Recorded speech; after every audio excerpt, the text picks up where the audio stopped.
4 शादियों की इजाजत है, लेकिन फिलहाल मैं अपनी बीवी के साथ ही जिंदगी गुजारना पसंद करूंगा।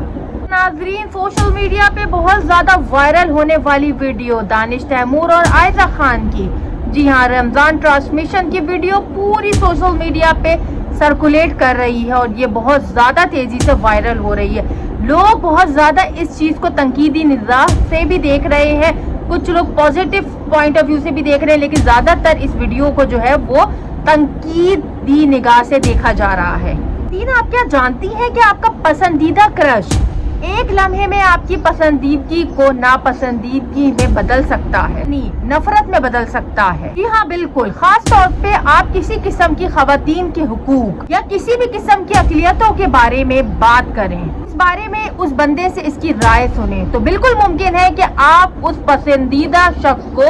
नफरत भरी नजरों से देखोगे। अगर हम अपने माशरे की बात करें तो पाकिस्तानी और हिंदुस्तानी मर्द इस तरह की बातों में सबसे आगे नजर आते हैं। इसमें से अक्सरियत का रवैया अपनी खवातीन के साथ ऐसा होता है जैसे कि वो इंसान ही ना हो। उनको बात बात पर अपनी 4 शादियों की जो इजाजत है अल्लाह की तरफ से वो याद आ जाती है। अगर हम हिंदुस्तानी एंटरटेनमेंट की बात करें तो वो हमसे फिर भी बहुत बेहतर है, क्योंकि वो पब्लिक टीवी पे आकर इस तरह की बातें जो है उससे गुरेज करते हैं कि मर्द खिलाड़ी और अदाकार कम अज कम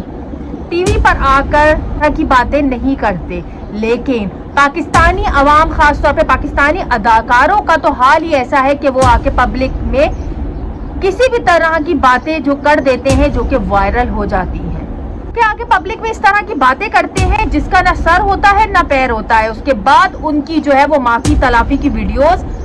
आती रहती हैं, कि सेकंड वीडियो क्लैरिफिकेशन और जस्टिफिकेशन पे मबनी होती है। रिश्ता दिन पहले दानिश तैमूर जो कि रमजान ट्रांसमिशन कर रहे हैं, खैर मुझे तो ये बात समझ नहीं आती कि अदाकारों को रमजान ट्रांसमिशन की होस्टिंग पे बिठाया क्यों जाता है,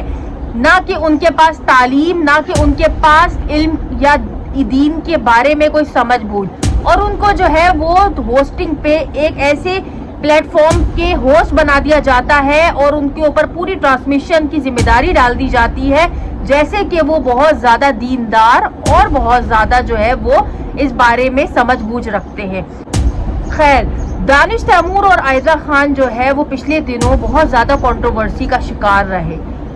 दानिश तैमूर जो कि रमजान ट्रांसमिशन के होस्ट है, उन्होंने अपनी ट्रांसमिशन में अपनी अहलिया यानी आयजा खान को बुलाया और उन्होंने कुछ ऐसी बातें बोली जो कि वायरल भी हुई और उनको बहुत ज्यादा तनकीद का सामना भी करना पड़ा। सबसे अजीब बात ये हुई कि उन्होंने अपनी अहलिया की मौजूदगी में इस बात को बोला कि मुझे 4 शादी की इजाजत तो है और ये इजाजत मुझे अल्लाह ने दी है, लेकिन फिलहाल मैं आयजा के साथ जिंदगी गुजारना पसंद करूंगा। ट्रांसमिशन जो कि पूरी दुनिया भर में देखी जाती है, सुनी जाती है,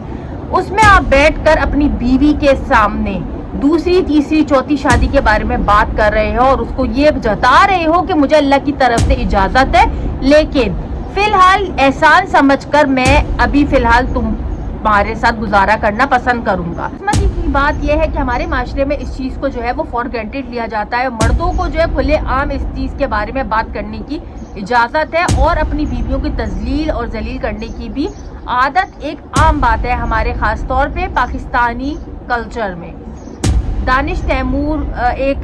बहुत ज़्यादा फेमस अदाकार, उसने आकर अपनी बीवी को इस तरह लाइव ट्रांसमिशन में आकर जलील किया। और अगर हम दूसरे एस्पेक्ट से देखें, उसका देखें तो आयजा खान भी आकर लाइव शो में अगर ये बात बोल सकती थी कि मुझे भी खुला का हक है और मैं चाहूँ तो आगे खुला लेकर शादी भी कर सकती हूँ, मुझे अल्लाह ने इजाज़त दी है। ये बात बिल्कुल भी करने वाली नहीं है। सबको पता है कि अल्लाह ने किसको क्या क्या इजाज़तें दी हैं। आके खुले आम अपनी बीवी या अपने शोहर को बुरा भला बोलना या उसकी तजलील करना या उसको जलील करना लाइव ट्रांसमिशन में, चाहे वो आयजा हो चाहे वो दानिश हो, इस तरह का किसी को भी हक नहीं है किसी की जज्बात के साथ खेलना। तो इस तरह की लाइव ट्रांसमिशन को सबसे पहले तो रमज़ान ट्रांसमिशन को बैन करना चाहिए हमारे पाकिस्तान से खुसूसन, क्योंकि ये लोगों की इबादतों में खलल भी डालते हैं। लोग पूरा पूरा दिन टीवी के आगे बैठते हैं और इन लोगों की गॉसिप देखते हैं, इन लोगों की लड़ाइयाँ देखते हैं और अपनी रमज़ान को जो है वो बाबरकत महीने को जो है वो ज़ाया करते हैं। इन ट्रांसमिशन के खिलाफ जो है वो बाइकआउट करो اور ان کا جو ہے وہ بالکل سر عام بائیکاٹ کرو، کیونکہ ان لوگوں کی وجہ سے ہمارا معاشرہ تباہ اور برباد ہو رہا ہے. اور خاص طور پہ ہمارے جو یہ دین کے ٹھیکیدار جو بنے ہوئے ہیں، یہ جو آ کر رمضان ٹرانسمیشن جو سنبھالتے ہیں، جو کہ بڑے بڑے اداکار، جو کہ آپ کو پورے سال ان کی کسی بھی شخصیت سے پتہ نہیں چلے گا، ان کے کردار سے پتہ نہیں چلے گا کہ وہ مسلم ہیں بھی کہ نہیں ہے، لیکن رمضان آتے ہی یہ سب جو ہے وہ مسلم بن جاتے ہیں اور آ کر جو ہے وہ دین کا درس دینا شروع کر دیتے ہیں، واقعات سنانا شروع کر دیتے ہیں. تو ان لوگوں سے آپ جو ہے وہ دینداری سیکھو گے تو آپ کہیں کے نہیں رہو گے. ہمیشہ دینداروں سے سیکھو، نہ کہ ان ناچ گانوں اور ان اداکاروں سے.